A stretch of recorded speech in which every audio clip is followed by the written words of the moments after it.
तर रेनकोट त्याने घालून मी सकाळ सकाळी सांगलीला असं ऑफिसवरती चाललो होतो. सांगलीला म्हणजे विजयनगरला जाणार होतो सोडा त्यात काय विषय नाही. तर पाऊस जरा कमी होता म्हणून मी 15-20 मिनिटांमध्ये तिथं पोहोचलो. गाडी खाली पार्किंग लावली, तिथं असं लिफ्ट मधनं वरती गेलो. गेले पीसी चालू केलो, डायरेक्ट एडिटिंग करायला बसलो. तिथनं मी दुपारी 2ला खाली जेवायला गेलो. तर जेवायला असं खाली मेस होती, तिथे गेलो. तर मस्तपैकी असं जेवायला घरगुती ताट मागवलो. तर सगळ्यात पहिला वांग्याची भाजी आणि चपाती खाऊन घेतलो. तिथनं असं 2 चपाती खाऊन असं भात खाऊन घेतलो. तर मेसचं जेवण एकदम क्वालिटी केली सोडा, त्यात काय विषय नाही. तिथनं पाणी पण घेतलं आणि परत ऑफिसवरती निघालो. तर परत मी वरती असं लिफ्टनच गेलो बघा.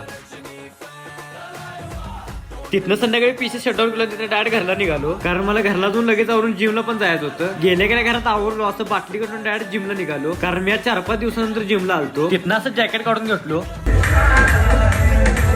तर असं गाणे का सगळ्यात मला 100 जोर मारून घेतलो. तर गाणे असल्याशिवाय काही विषय पण नसतो. तिथनं मी 1-2 मिनिटापासून पाणी पिऊन घेतलो. पाणी पिऊन तिथनं लगेच 100 सपाट्या मारून घेतलो. तर आज मी चेस्ट मारणार होतो म्हणून सगळ्यात मला असं डबल बार मारून घेतलो.